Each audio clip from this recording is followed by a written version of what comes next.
All right. So, hi, welcome. Hi, Jasmine. Are you ready to Hello. get organized? Absolutely. I am so ready to get organized and working with ADHD because I don't know about you, but I look at it as a superpower, but sometimes, it can kind of get in the way. So I'm glad we are here together talking about some strategies that our kiddos can use so that they can be successful inside and outside of the classroom.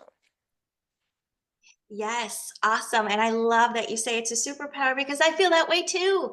Sometimes I feel like it is my superpower and I can use it to do amazing things as long as I can organize my thoughts and organize my responsibilities that I have to do and get those done first. So, yes, I absolutely agree with you 100%.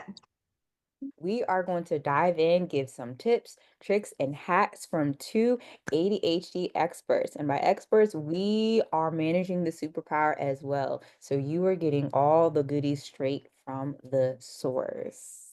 So, Miss Yes. Marianna, you want to start us off? Do a quick intro? I would love to. Thank you. I'm Miss Marianna. I have a son who has ADHD, and I didn't discover that I had ADHD until he was diagnosed, and then everything just started making sense. So I was diagnosed late as an adult, and that's when I realized that we learn differently and our brains work differently. So, if we can hone in on those differences, we can turn those into our superpowers.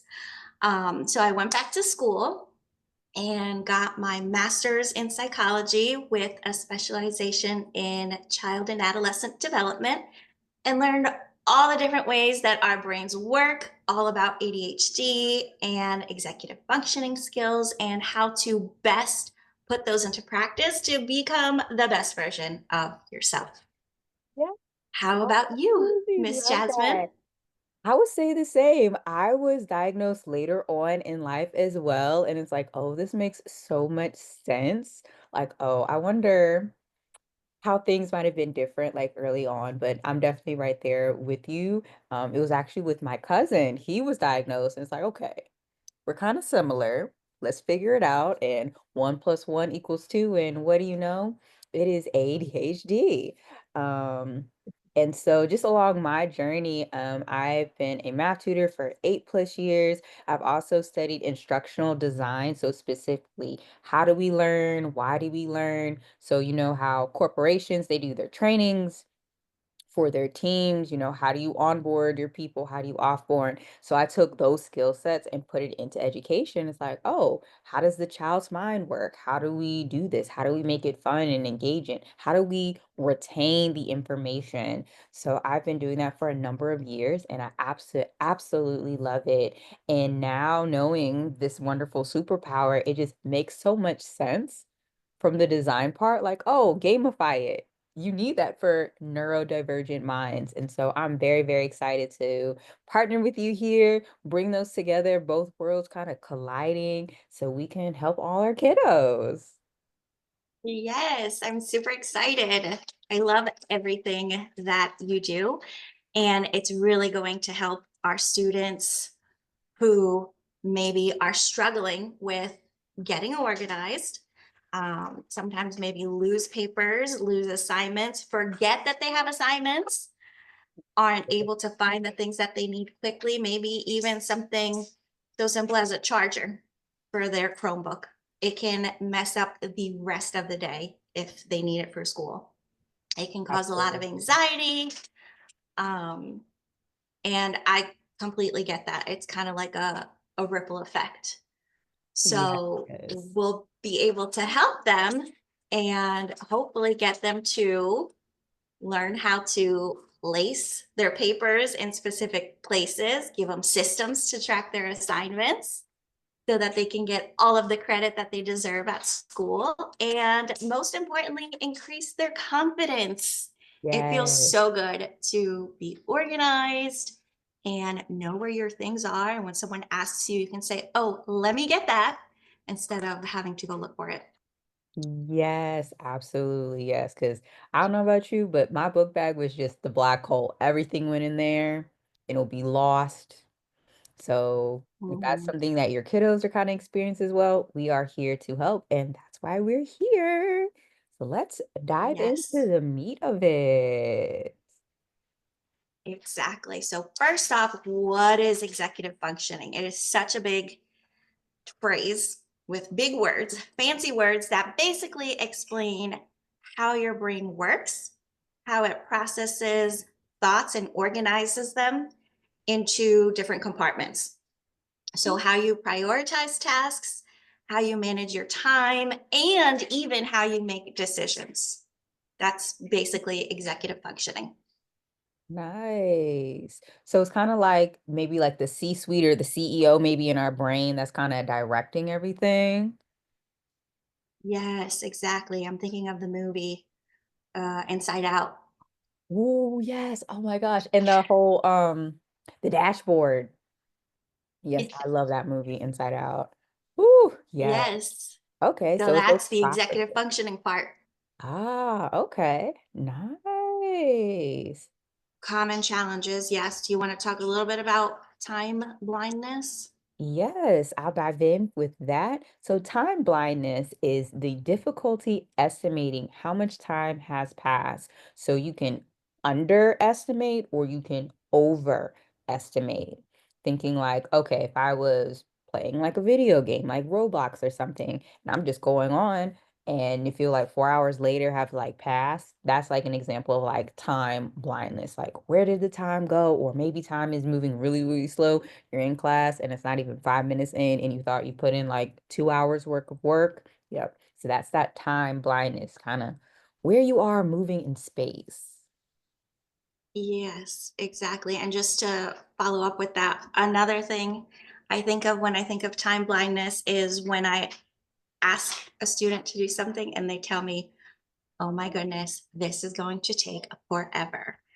And in reality, if we just started and just locked in, as they say, it would take maybe like 10 minutes. But because of the time blindness, it feels like it's going to be an eternity. So that's another challenge that I've seen with Definitely. time. And Task. then task switching. Yeah, go ahead.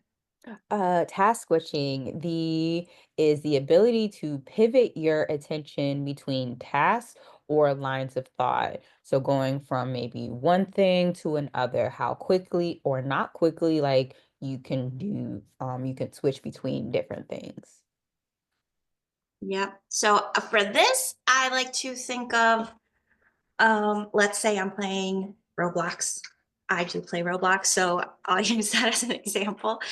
And someone comes in and asks me to maybe make a sandwich. And I am in the middle of a game and I don't really want to stop because I am hyper focused on what I'm doing and I'm enjoying what I'm doing. So for me to switch tasks, it takes a lot more energy than it would for anyone else. So I can absolutely relate with the task switching Oh yeah, challenges. absolutely. And then along with that is assignments and project tracking. Yes, So, in order to manage a project effectively, you need to be able to prioritize. Um, if something is giving you a hard time, it's probably best to either ask for help or push that to the side and move on to something else. And those are skills that we really have to teach. We're not born knowing those skills. So that's why some kids kind of struggle with that. definitely, definitely for sure. Especially, I remember like in school, especially like midterms or like finals, kind of like those end of the times where everything is due. It's like, oh my goodness, just the overwhelm. And then just as you further go along in school, elementary, ooh, middle school, okay, we're picking up some speed. High school, college, it was a lot. It's doable, but it definitely was a lot. Yes. And if we can help students learn these skills early on, it'll make the rest of their lives so much easier and so much more manageable because then they can use their time to do things that they enjoy and that they want to do. Right. Yes. So now that we've addressed those challenges, let's get into three core strategies. So if you want to take a moment, grab a pencil, paper, write these down, really lock in, and we are going to give you some tangible things that you can walk away from and start implementing today. Absolutely. The Awesome. first one is organization. Organization. Organization. I Take it know away. it's almost like our kryptonite. So one of the things with organization is go ahead and get a planner. Your planner is your best friend. You can either do it the old school way where it's paper, like they give those planners to you at the beginning of school, or you can do it digitally using Google Calendar or some type of visual calendar app, but you want to be able to visually block out and see where your time actually is going. And that helps fight against the time blindness. So with that, using colors and a color coding system is really, really important. So um, prior to education, I was a graphic designer. And so now I'm going to kind of show you a little bit on this planner page how you actually can use this. So this is actually one of the goodies if you want to use. So I'll explain the layout and then we'll do a quick little demo. So the layout here, you have your name. So you want to write out your papers. So you can do this digitally on like your iPad, or you can actually print these out and put them into a folder, like a plywood or plastic folder with a 3-hole punch. We have a calendar here so you can visually see, okay, what part of the month are you in? We have an abbreviation section here. I'll just kind of draw here. So we have an abbreviation section here. So that way you can write in shorthand what's going on. Like M is for math or ELA is for English language arts. So because the space is a little bit compact to help organize our thoughts, using abbreviations are very, very helpful. Our next section we have are the due dates. So you want to make sure you're staying on top of those due dates when stuff is coming up. And you can write that here, whether it is for the week, like we have a quiz on Friday, or you have something later on that's coming up. You want to be able to keep track of that. Then you have space for each day for any of the tasks that you either want to do, need to do, or that you actually have to turn in. And so you have some spaces here, as well as a note section for anything else that you would need. So let's say Batman will be Batman for today, is our person. And now we're going to highlight. So I'm going to get my tool and I'm going to highlight this week. So this week is already pre-dated. They also come in blank pages. That way you can jump into whatever week you have to really give you that flexibility. So this week is the 6th through the 10th. So I'm going to go ahead and highlight that second column. So that way I know when I'm looking at this page, this is the activities of the week that we're focusing. Not the 1st through the 4th, not the 29th through the 31st, just the 6th through the 10th when we are returning back to class. Now, let's say we come back and we have to do a project. So I'm going to put a due date for Friday. I'll just type that out. So say on 1/10, I have to do my get to know me project. See if I can edit that in there. One moment. Okay, so let's say 1/20 is the get to know me project. Alrighty. See if I can move that over. Not letting me move it over, but that is okay. I'll just do a scribble for right now, but the idea would be you would put the dates here. So let's say 1/10, and then you would write out all your information right there. So let's say we have some math homework. So I'll put like an M to remind me this is math stuff and put all the details there. Let's say we have science homework. We'll do SCI to shorthand for science, and we'll write all our details there. And then just a note, if there's any extra materials I would need, like I need to make sure I have my laptop, I'll put that here. Make sure I have my laptop charger, Chromebook charger. Make sure I have my pictures if it's the Get to Know Me project. So on this page, it allows you to have that flexibility, write it out, and to change it. So that's how you use a planner page. Planner's only good as you use it. So Mhm. so that's our planner I section. love it. So number one is I love it. organized. Perfect. And I do have an old school planner that I like to use, and I still, as an adult, have to Yeah, have one. I got one as well. This one's it's a pre-made one. But I do have a folder too as well. So we live by what we preach. Planners are really Yes. that act of writing it out, whether it is digital or like the old school analog way, is super, super important. So now Mhm. we'll go into strategy two. Strategy two is time management. Well, how do you do that with time blindness? You want to use chunking, which is taking something really big, a large goal, into smaller steps. Okay, you want to use that into smaller steps. And this is definitely really good if you have your calendars, so that way you can block out specific time for working on a project. Let's say we are writing a paper, okay? We are writing a paper. We're going to do 3 drafts, and then on the fourth week, we turn it in. So you could chunk that out to week one, we do the first draft. Week two, we do the second draft. Week three, we can revise as we need. And then week four, we turn it in. And with those, timers are going to be your friend. Timers are going to be your absolute friend. So using a technique called the Pomodoro technique is where you work for X amount of time, then you take a break for X amount of time. You work, then you take a break. So you do that a few rounds, and then you take a longer break. I believe typically was it work 25 minutes and then 5 minute break? Mhm. Yeah. Okay. Yep, I've seen also, 15-minute intervals, but I guess it depends on what you're working on, but I think 25 and 5 is a good Gotcha. rule to go Good by. base. Yeah.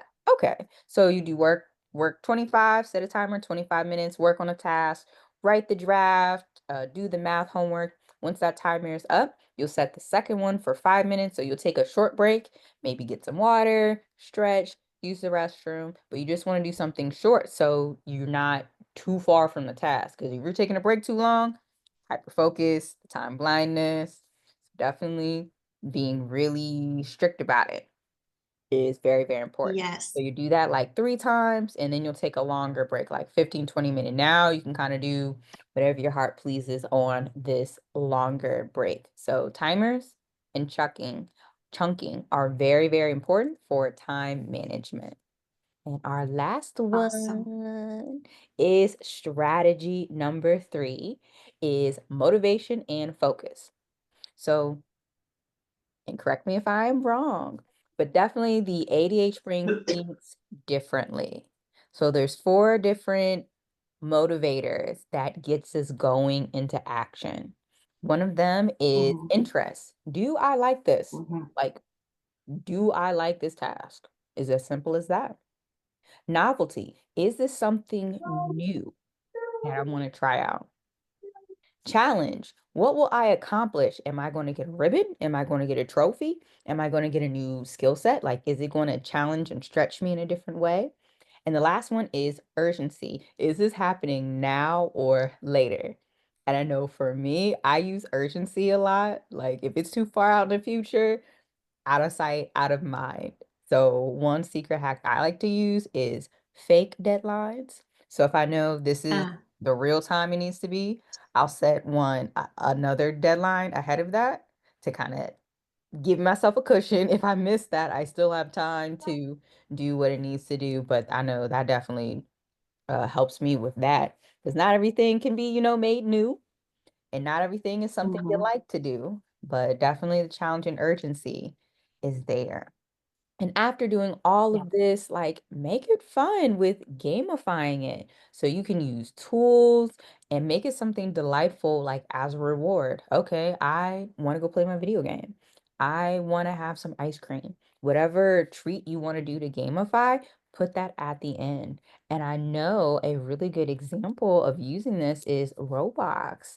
So, do you want to talk a little bit about Roblox and how maybe we can use that for our management? Yeah, absolutely.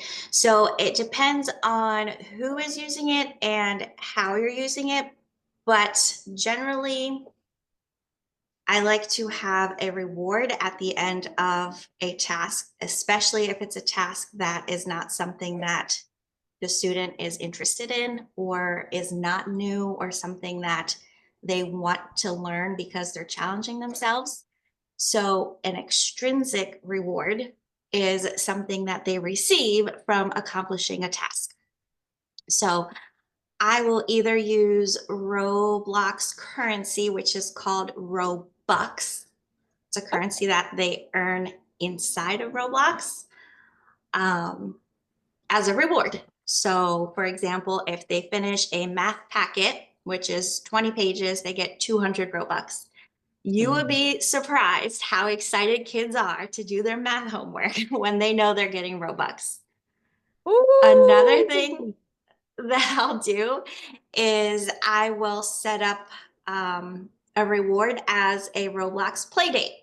So if they, for example, reach a certain level in reading, and they'll get to have a play date with me and we'll play Roblox together. And kids really go for that because they want to spend time with us, and that reward that they're getting, it really like triggers the on button in our brains and it makes us want to do it. And yeah, that makes it so much more fun. Yes. I love that piece of they just want to spend time in 20 pages. Man, I wish I had used that when I was teaching. Like, I wonder the difference, but being able to know your kiddos and what motivates them is really, really nice. So we have our Mhm. strategies, get organized, definitely recommend a planner. Two is time management. So using timers like the Pomodoro technique, 25 on, 5 minutes off. And then the third strategy, motivation and focus, adding some gamifying elements to help, as you say, turn it on in our brain. Mhm. Yes. So now we know that you're excited, you're loving this, and you just want more. You want it deeper, you want it more personalized. Like, this is all good and all, but my kiddo has different needs, or my kiddo has different goals, or maybe what we covered, you just want to expand on a little bit more. So we are really, really excited to offer up to you live group coaching. Both of us are coming together with our superpowers to have a live group coaching program so that you can get that deeper, more personalized support. So let's break it down Mhm. what this actually might look like coming up down the line.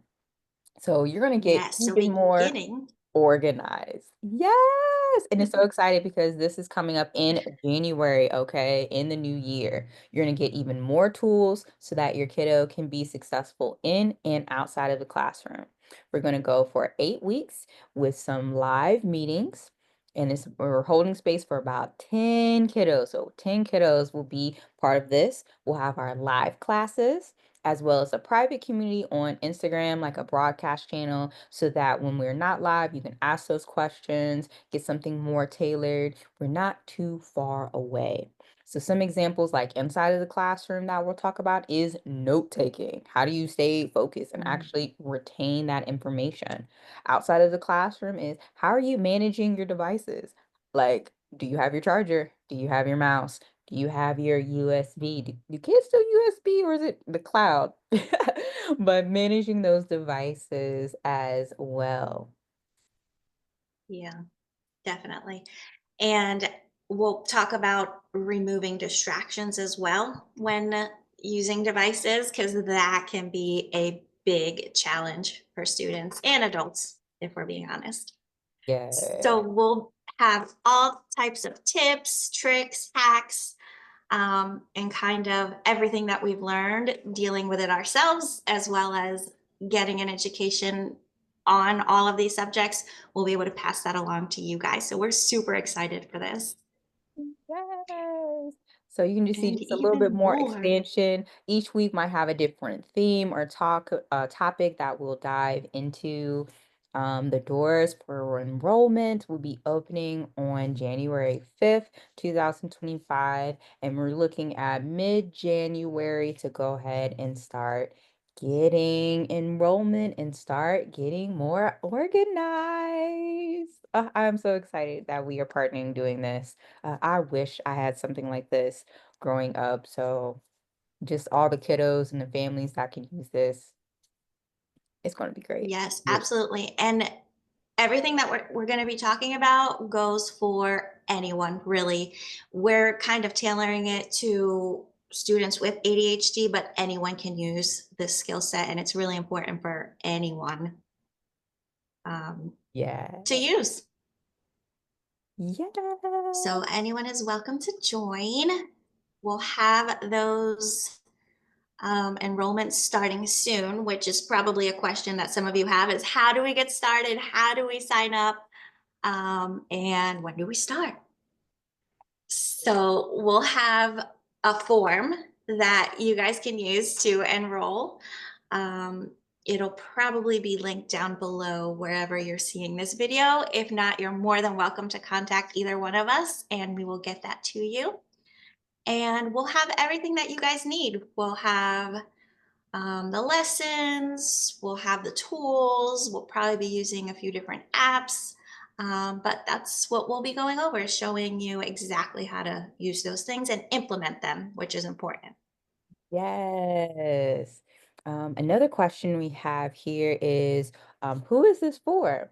So right now, our main focus is like middle school kiddos.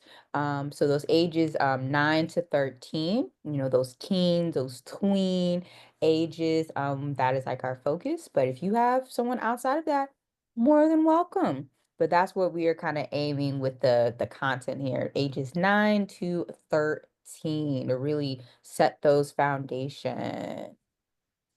If Mhm. another question is for the live classes, will they be recorded?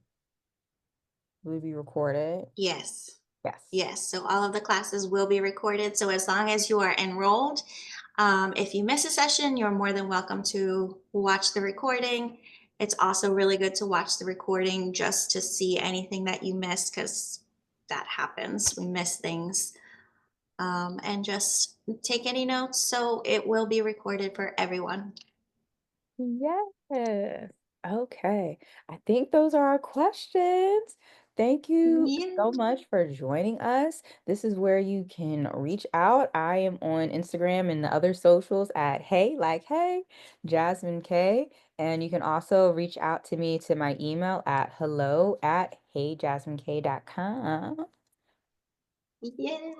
And I'm Miss Marianna with a Z. I use a Z as a reminder to my students that it is okay to be different. We're all different and special in our own unique ways. And that's what makes us great. Awesome. And Thank that's you so it. much. We're so excited for you to join.